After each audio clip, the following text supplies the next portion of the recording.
નમસ્કાર મિત્રો, ફરી એકવાર આપણી શાંતિલાલ ઓફિશિયલ ચેનલમાં તમારું હાર્દિક સ્વાગત કરું છું. મિત્રો, ચેનલ ઉપર નવા છો તો વિડીયોને લાઈક કરી ચેનલને સબસ્ક્રાઇબર કરવાનું ના ભૂલતા.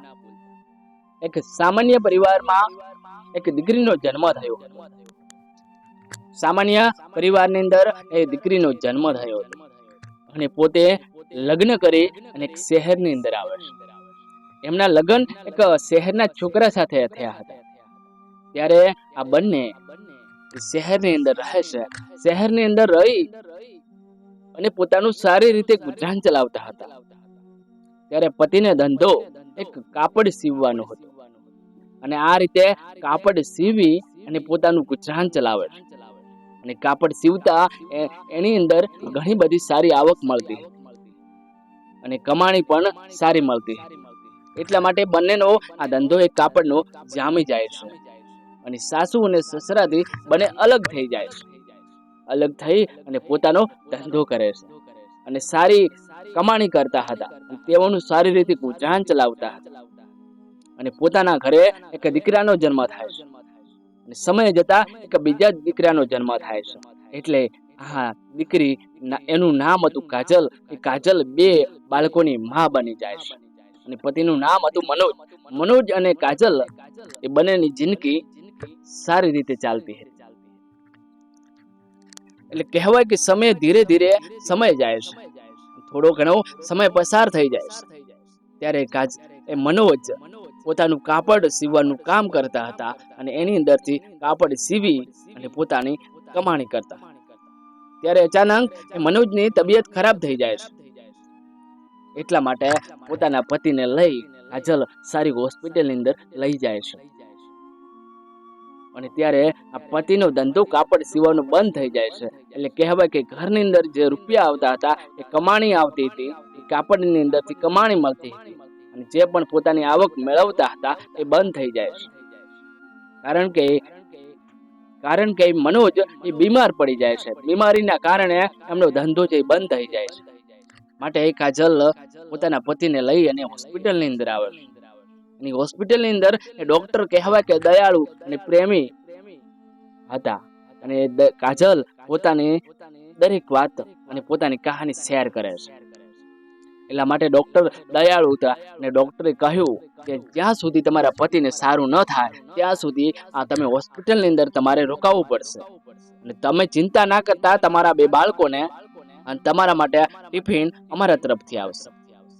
ત્યારે લગભગ 15 દિવસ જેટલો સમય ત્યાં રોકાવાનું થાય છે અને ત્યારબાદ 15 દિવસ પછી એ મનોજ સાજા થઈ જાય છે. એટલે કાજલ અને મનોજ એ પાછા પોતાના ઘરે આવી જાય છે, પોતાના વતન આવી જાય છે અને ફરીથી પોતાનો ધંધો ચાલુ કરે છે.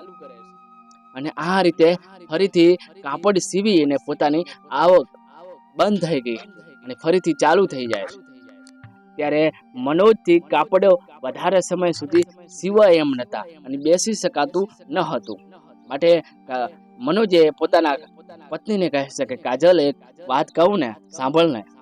હવે હું આ રીતે કાપડ પહેલા સીવતો હતો અને સારી રીતે હું કમાણી કરતો હતો, પણ હવે મારી દવાના લીધે મારી તબિયત બરાબર સારી રહેતી નથી. માટે મારે એક વિચાર છે કે મારે એક ઓટો રિક્ષા લાવવી છે અને હું આ રીતે આ શહેરની અંદર રાતના સમયે હું ભાડા કરીશ.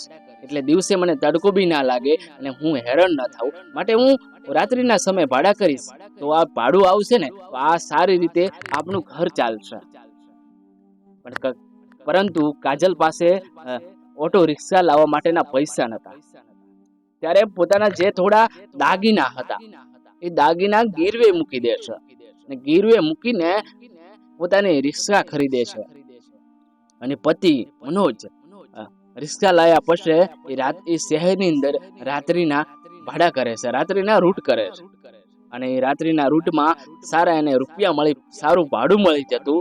એટલા માટે પોતાનું સારી રીતે ગુજરાન ચલાવતા હતા. પોતાના બે બાળકો અને બંને માણસ સારી રીતે ગુજરાન ચલાવતા હતા અને પ્રેમની કહાની કહેવાય કે ધીરે ધીરે આગળ વધે છે. પણ કહેવાય કે એ મનોજ 1 વર્ષ પહેલા બીમાર થયેલા, ફરીથી બીમાર થઈ જાય છે અને બીમારીના લીધે એ હવે ઓટો રિક્ષા ચલાવી શકતા નથી. એટલે આ જવાબદારી બધી કાજલ ઉપર આવી જાય છે. અને કાજલ એ કહેવાય કે કપડા સીવતા હતા એ રીતે પોતાની જે સાડીઓ, જે બ્લાઉઝ આ રીતે સીલીને બજારની અંદર વેચતી અને પોતાનું ગુજરાન ચલાવતી. પણ કહેવાય કે કાજલના નસીબમાં એ મનોજ લખાયેલા હવે નતા. એટલા માટે મનોજ બીમારીના લીધે મનોજનું મૃત્યુ થઈ જાય છે. એ પતિનું મૃત્યુ થઈ જાય છે. પતિ આ દુનિયા છોડીને ચાલી જાય છે અને કાજલ ને 2 બાળકો બને અલગ થઈ જાય છે. ત્યારે પરિવારના લોકો કહેતા કે તમે ચિંતા ના કરો, અમે તમારા માટે બેઠા છીએ ને. ત્યારે કહેવાય કે મનોજ નું મૃત્યુ થાય ત્યારબાદ વિધિ સંપૂર્ણ રીતે પૂરી થાય છે. લગભગ 15 દિવસ જેટલો સમય વીતી જાય છે. ત્યારે એ પરિવારના સાસુ અને સસરાએ કહ્યું કે તમે હવે આ ઘર છોડી દો, આ ઘર હવે તમારું નથી, આ ઘર અમારું છે અને આ તમે ઓટો રિક્ષા લાવી છે એ વેચી મારો અને તમે અહીંથી નીકળી જાઓ, તમારા 2 બાળકોને લઈને નીકળી જાઓ. ત્યાર તો એક બાજુ પતી ગયા ને 15 દિવસ જેટલો સમય થયો હતો અને બીજી બાજુથી સાસુ અને સસરા ટોર્ચર કરવાનું ચાલુ કરી દીધું. ત્યારે આ કાજલે પોતાની રિક્ષા લઈ અને 2 બાળકોને લઈ અને એ ઘર છોડી દે છે અને રોડ ઉપર આવી જાય છે. હવે આ કાજલ ને રિક્ષા ચલાવતું આવડતું નતું, રિક્ષા ચલાવતા આવડતું નતું અને પોતાના જોડે કોઈ ધંધો, કોઈ આવક નથી, કમાણી કોઈ નથી. પણ હવે 2 પોતાના બાળકો ભૂખ્યા હતા. ત્યારે કાજલ એ કહેવાય કે બજારના લોકોને વિનંતી કરી અને કગરીને એ 2 રોટી લાવી અને પોતાના બાળકોને જમાડે છે. અને કાજલ રાત્રે પાણી પી અને પોતાની ભૂખને સહન કરી લે છે. કાજલ લગભગ 10 દિવસ જેટલા પાણી ઉપર ટકી છે. પોતે 15 દિવસ જેટલો સમય થઈ ગયો છે, કંઈ ખાધું નથી. પોતાના બાળકોને કહેવાય કે માગીને લાવીને ખવડાવતી. ત્યારે કાજલના મનમાં એક જ વિચાર આવ્યો કે હવે મારા પતિ મને છોડીને ચાલી ગયા છે અને પરિવારમાં સાસુ સસરાએ મને કાઢી મૂકી છે. હવે હું આ રીતે જિંદગી નહીં જીવી શકું. એટલે ઘણી વખત કહેવાય કે કાજલે આપઘાત કરવાના પ્રયત્નો કર્યા હતા, પરંતુ આપઘાત કરવાના પ્રયાસ કર્યા હતા. ત્યારે એમના બંને નાના બાળકોએ કહ્યું કે મમ્મી, તું જો પપ્પા જોડે જતી રહીશ ને તો અમે કોના સહારે? અમને મારા પપ્પા સાથે લઈ જા, અમે કોના સહારે? ત્યારે આ 2 બાળકોનો અવાજ સાંભળીને કાજલે મનમાં નક્કી કર્યું કે જો મારા સાસુ અને સસરાએ મને કાઢી મૂકી છે તો મારા 2 બાળકોની જિંદગી બરબાદ થઈ જશે. મારા 2 બાળકો કોના સહારે થશે? એટલા માટે કાજલ હું વિચારવાનું છોડી દેશે. એટલે કાજલ આ રીતે દિવસોને પસાર કરતી હતી. એટલે હવે પતિની લાવેલી રિક્ષા હતી અને કહેવાય કે શહેરના જે ઓટો રિક્ષા ચલાવતા હતા એને વિનંતી કરે છે કે ભાઈ મને મારા જોડે આ એક શટલ છે, રિક્ષા છે, મને તમે ચલાવતા શીખડાવો ને તો હું કદાચ શીખી જાવીશ ને તો હું આ રીતે તમારી જેમ ભાડા કરીને મારું ગુજરાન ચલાવીશ. એટલે જે ઓટો રિક્ષા વાળા હતા એ દયાળુ હતા, એટલા માટે એ શીખડાવે છે. અને આ શીખવામાં લગભગ એક મહિનો વીતી જાય છે. ત્યાર પછી આ કાજલ એ ઓટો રિક્ષા ચલાવવાનું ચાલુ કરી દે છે અને બરાબરની શીખી જાય છે.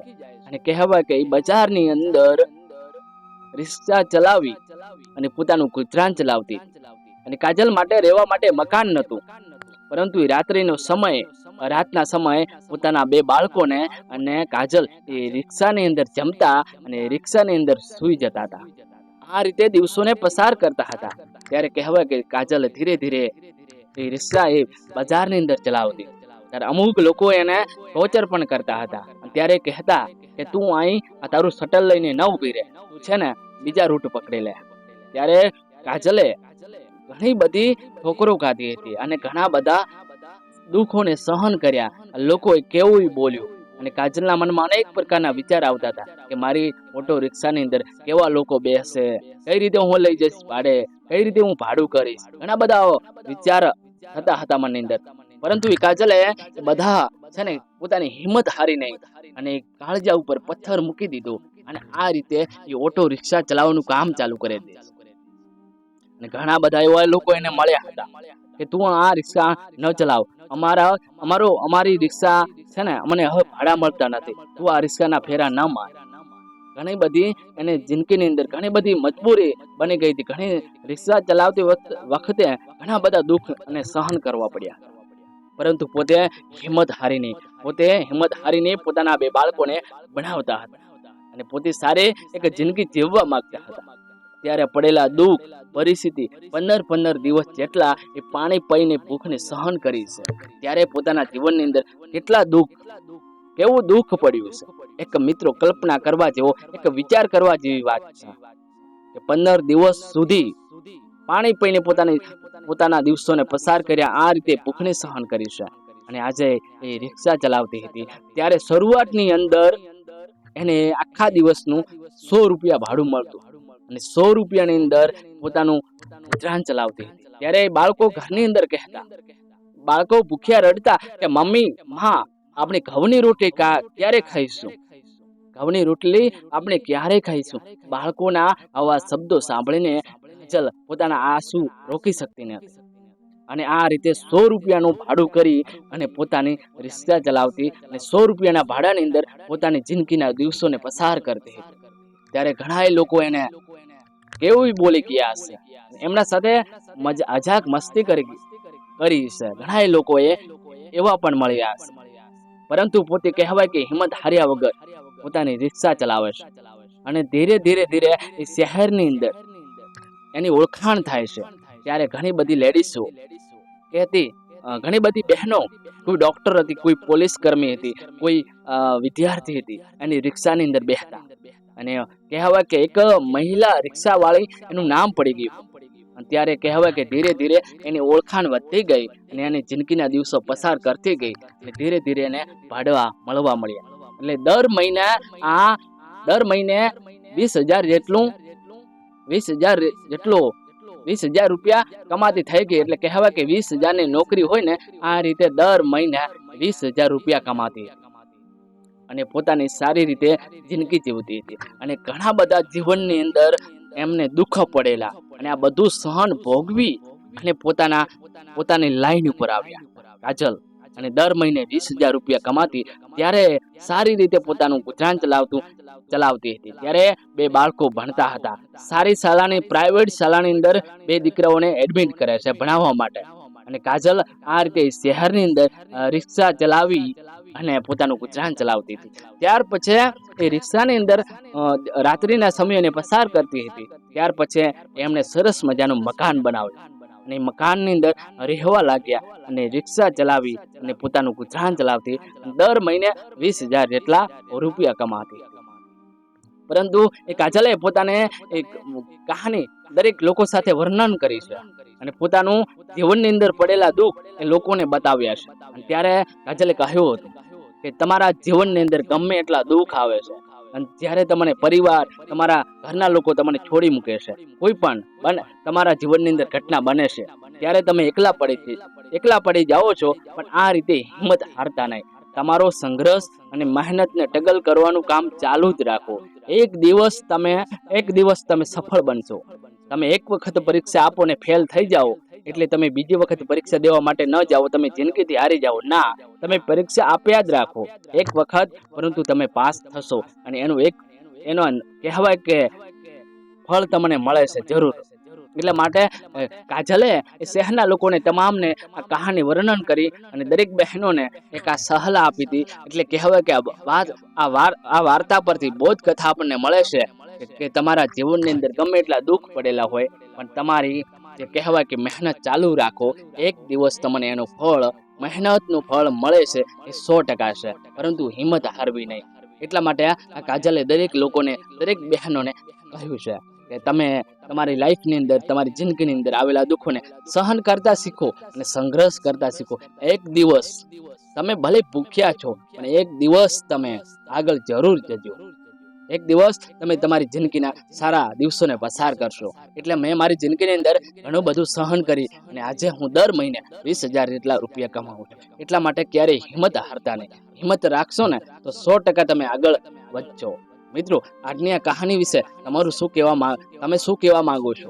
મને કોમેન્ટ જરૂર કરજો અને મારો વિડીયો ગમે હોય તો વિડીયોને લાઈક કરી ચેનલને સબસ્ક્રાઇબર કરવાનું ના ભૂલતા. ફરી મળીશું એક નવી કહાની સાથે. જય હિન્દ, જય ભારત. Thank you.